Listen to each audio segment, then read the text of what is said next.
Paige Bueckers, she ain't gonna be Caitlin Clark. Not now, not today, not ever. Sorry, it ain't gonna happen. Why hasn't Middle America given Paige Bueckers the Caitlin Clark treatment? Well, the ratings are out. How much Paige Bueckers is moving the needle? There's already statistical evidence. No, she is not moving the needle in women's sports or women's basketball nearly to the effect of Caitlin Clark. Paige Bueckers is making headlines once again. But this time, it's not for her performance on the court. Instead, it's reportedly because she's frustrated about not receiving the same recognition as Caitlin Clark. Bueckers seems to feel she deserves the same level of fame, spotlight, and roaring applause. But let's be honest, she's not Caitlin Clark, and the truth is, she may never be.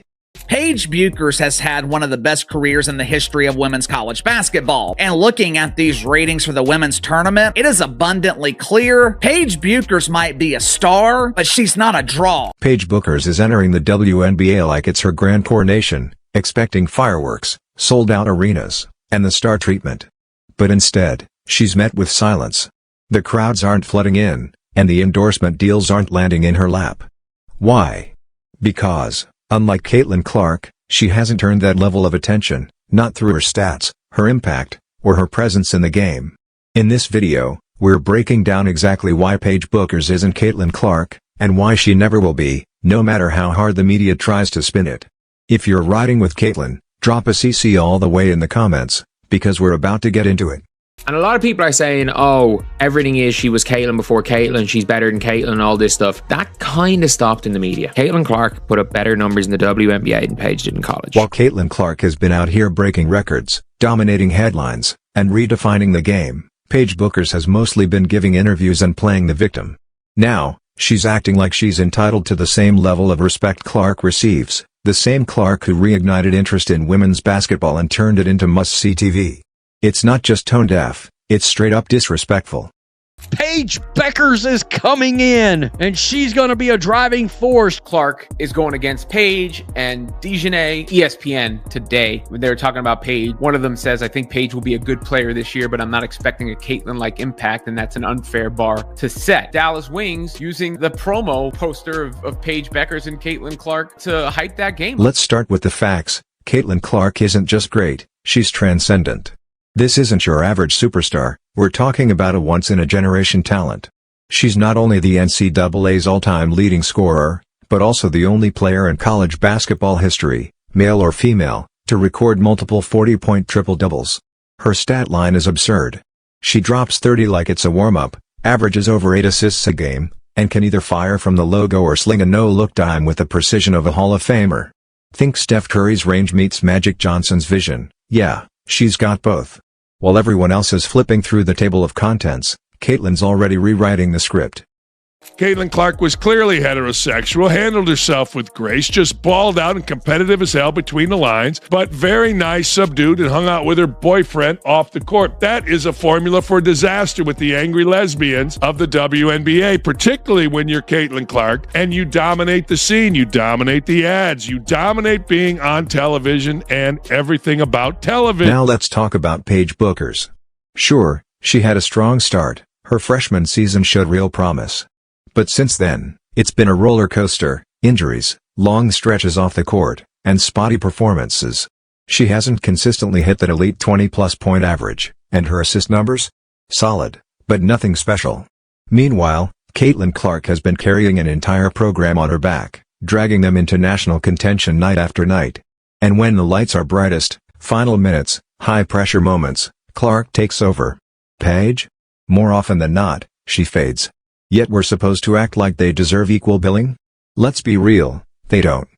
2025 WNBA draft average 1.5, the second highest ratings ever. So its peak was 1 million viewers less than the average for the Caitlin Clark experience. The viewership literally got cut in half. Hell of a lot of people said, Caitlin Clark's gone, I'm gonna do something else with my day. And of course, last year, Caitlin Clark came out. The WNBA saw its far and away biggest rating ever for the WNBA draft. When Caitlin Clark steps on the court, the world watches. Her games have shattered viewership records, sometimes even outdrawing NBA matchups airing the same night. Wherever she goes, the spotlight follows. She turned the WNBA draft into a primetime event, drove ticket resale prices through the roof, and packed arenas just by being in the lineup. When she plays, the seats fill, hashtags trend, and her highlights rack up millions of views. This isn't just hype, it's dominance, plain and simple.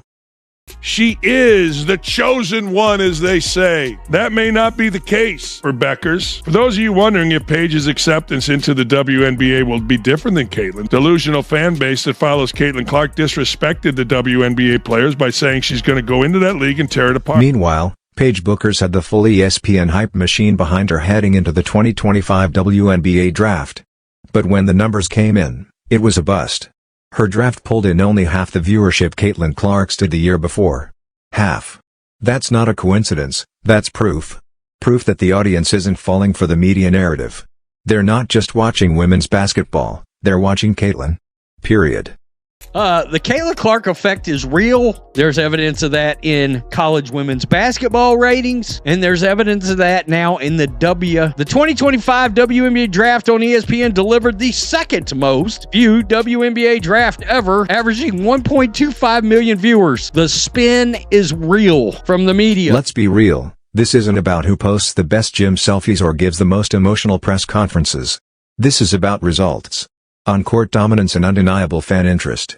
Caitlin Clark doesn't need a polished PR campaign, her game speaks for itself. She's the name fans chant, the face people drive hours just to see. She's not chasing the spotlight, she is the spotlight. Paige Bueckers ain't Caitlin Clark and will never be on the court. ESPN continuing their Caitlin Clark erasure agenda. So, when Paige steps in expecting Caitlin's treatment, the answer is simple. You don't get Caitlyn-level fame just for showing up. You earn it by dominating. And right now, the word dominance has one name next to it, Caitlin Clark. Caitlin Clark got beat up last year because Caitlin Clark was everything the women who she stood on the shoulders of weren't. She was a nice, straight girl that balled hard, had a different game, and it pissed everybody off, including the little gals on ESPN. Let's not kid ourselves. The media is bending over backwards to manufacture a rivalry, trying to build Paige up as the next face of women's basketball. ESPN, sports anchors, social media commentators, they're all pushing this narrative. Not because Paige has earned it, but because, deep down, they're panicking that a white girl from Iowa with zero interest in virtue signaling just took over the sport. The Monica McNutts and the Chimmies of the world and all the other clowns at ESPN that have tried to paint Caitlin Clark as popular for one reason, and that being a white girl. Caitlin Clark entered the WNBA with more than just hype. She came with receipts. Record-breaking college performances, sold-out arenas, and endorsement deals from Nike and State Farm before she even played a single professional game. And you know what she did to earn it? She hooped. That's it. She didn't climb social ladders, and she didn't use identity to get ahead. She just played the game at an elite level. We want to see Caitlin Clark and we want to see Paige Bueckers. Caitlin scored more points per game, but Paige was more efficient. And how was Caitlin welcomed? Not with parades, but with elbows, hate tweets, and hot takes. She's been fouled hard, mocked on TV, and dragged through the press by both players and pundits. Why? Because she refuses to play the media's game. Her mere presence disrupts the agenda. Now Paige wants that same treatment, but without the pressure, the performance, or the grind? Come on. And as long as she comes in the league and she joins the likes of Dejanay Carrington and all these others that are always promoting some kind of activism, she's not going to know. Why? Because sports fans want to watch damn sport. There's a growing push in the media to present Paige Bueckers as the right version of Caitlin Clark, whatever that even means. They're trying to frame her as the polished, media-friendly, socially approved alternative to the woman who actually revolutionized the game. But let's be honest, Paige hasn't even consistently been the best player on her own team. Her loudest moments haven't come from buzzer beaters or career-defining performances, but from carefully crafted sound bites and symbolic gestures. Meanwhile, her game on the court is much quieter. Yet the media eats it up. Why? Because it fits the narrative they want to push. It's the convenient counter to the disruptor they never asked for, Caitlin Clark. Eaton Thomas contrast how white Americans view the two based on stark differences in speaking out against racial injustice. Quote, perhaps it's because, unlike Clark, Bueckers has always been outspoken about issues off the court, Thomas wrote in a Guardian article. At the 2021 ESPYs, Bueckers was named the College Athlete of the Year. She used her acceptance speech to celebrate and honor black women in particular. In Bueckers' famous ESPYs speech, she used her platform to recognize those who didn't get the same recognition as her, specifically highlighting black women. While black America cheered Bueckers, it seemed like mainstream white America, a demographic once viewed her as, in her words, a media darling, weren't signaling out her praises. Is it a coincidence, or maybe because her injuries have made people forget her greatness as an athlete? But she's back from injury, and now why aren't people focused on Bueckers as they were Clark last year when she was tearing up college basketball? Maybe if Bueckers had delivered a more vanilla ESPY speech, things would be different. This is a completely embarrassing article. Caitlin Clark is a worldwide phenomenon whose playing style has drawn a level of hype that hasn't been seen in basketball in a decade. I'm looking forward to seeing Caitlin Clark play. That are mad she's on national TV. They're gonna brutalize her again. Caitlin Clark is the GOAT. She signed my jersey. So